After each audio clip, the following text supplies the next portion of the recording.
see what happens when a soul is promised and not delivered.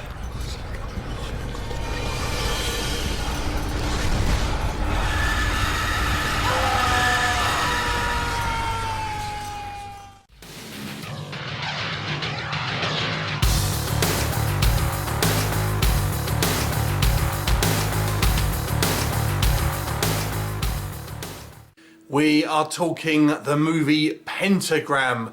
This one is directed and co-written by Steve Lawson.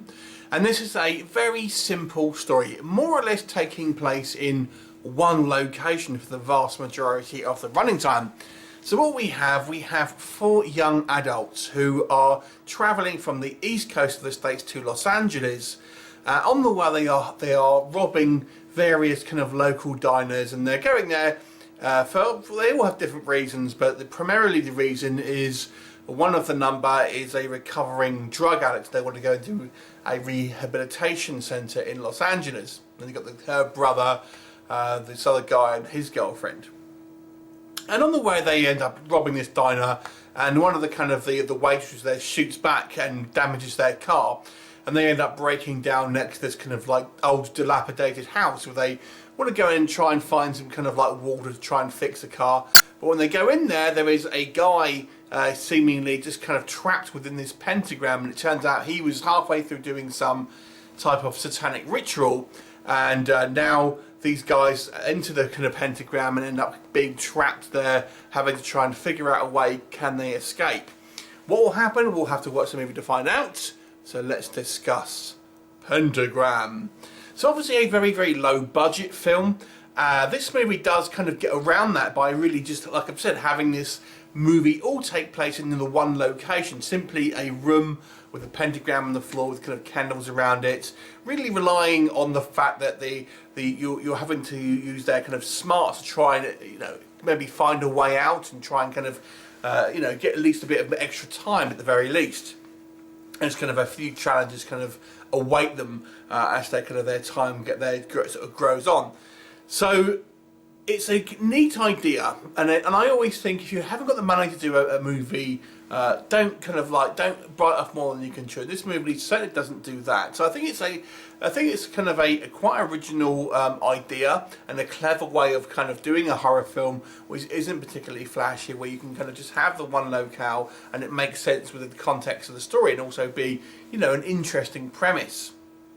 I think our characters are all very kind of well defined. They're all kind of like have their individual kind of motivations, and we kind of get a good idea about where each character is coming from. And I also think the movie is fairly well shot, with apart from one aspect which I'll come on to.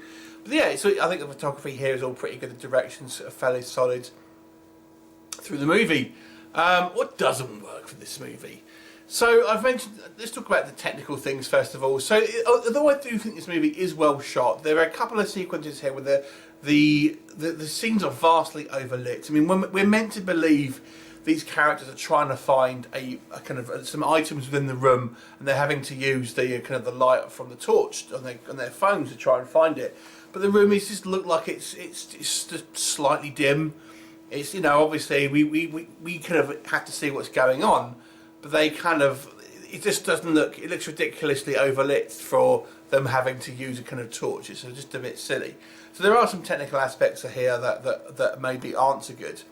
I've got to say as well, I've got to think the acting here was a little bit kind of like shoddy. No one really seems like a kind of a real person here. No one, although the characters are quite individual, to me, they just don't really act like kind of real people. The best actors actually were probably the girl at the diner and her father, who only have kind of relatively kind of small parts in the movie. Are kind of our full main cast. To me, weren't really selling it to me. There might not be a bother for if you're looking more for a B movie.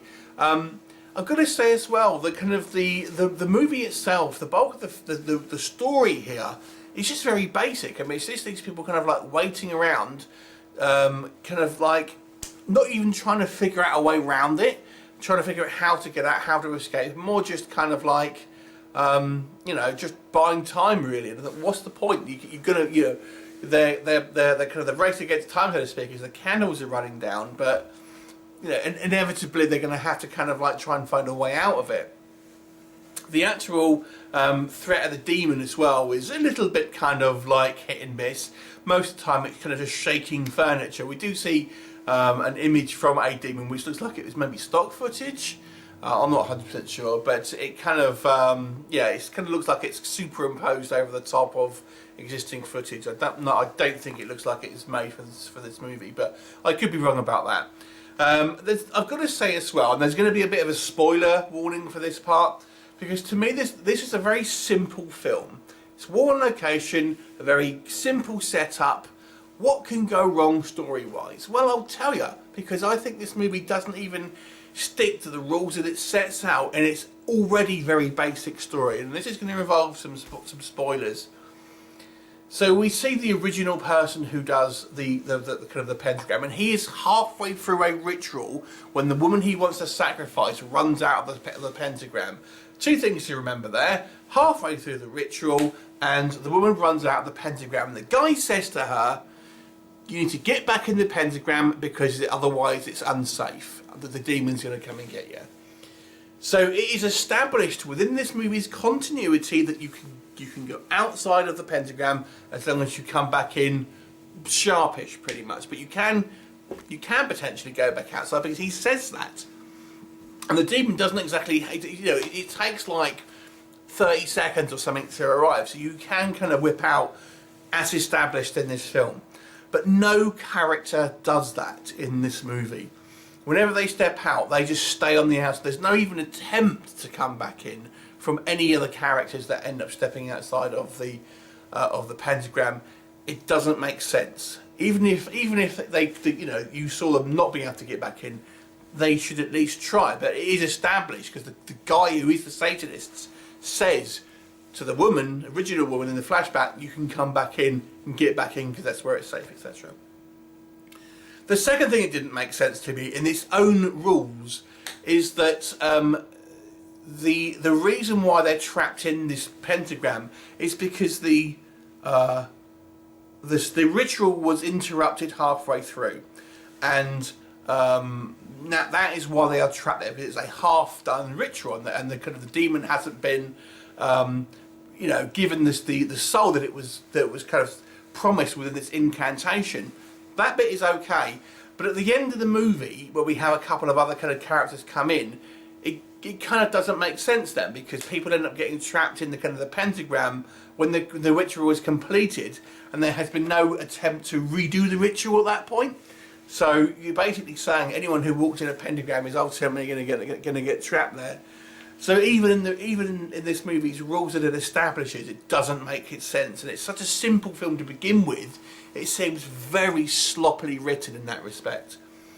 So I've got to say, the overall feeling of this movie was a little bit boring, because not really a lot happens. There's no real kind of like clever ways that they're trying to get out of it or anything like that. They're just kind of sitting and they're arguing basically for the vast majority of runtimes. And the most exciting thing is the battle to try and get more candles by, you know, stringing kind of clothes together. And that's kind of like your action set piece on this one.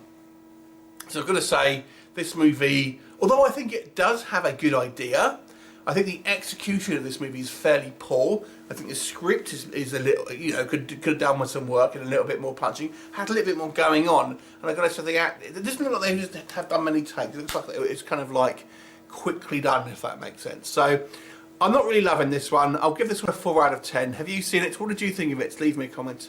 And I'll look forward to seeing you next time. Bye.